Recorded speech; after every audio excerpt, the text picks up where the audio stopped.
Study material with Shivam YouTube channel पर आपका स्वागत है। Boost your knowledge on our platform.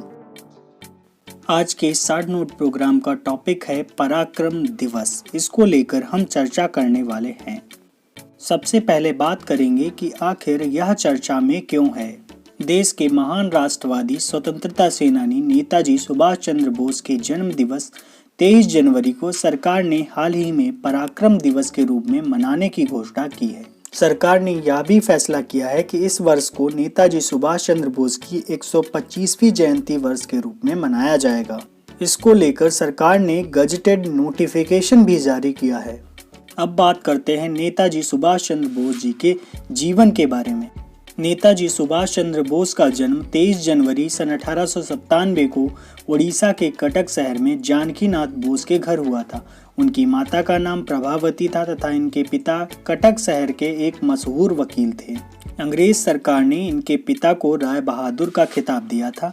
इनके पिता इन्हें ICS ऑफिसर बनाना चाहते थे। इसी कारणवश इन्हें उन्होंने विदेश भेज दिया था। 1920 में इन्होंने ICS की वरीयता सूची में चौथा स्थान प्राप्त किया।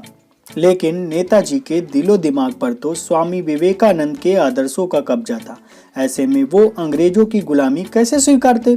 इसी वजह से इन्होंने अपने पद से त्यागपत्र दे दिया।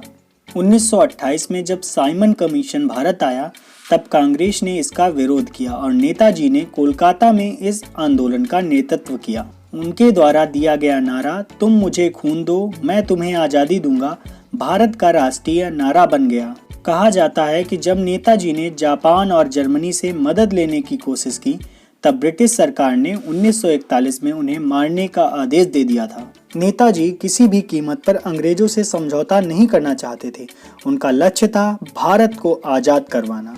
शुरुआत में नेताजी महात्मा गांधी जी से जुड़े, लेकिन बाद में उनसे अलग होकर 1939 में फॉरवर्ड ब्लॉक की स्थापना की।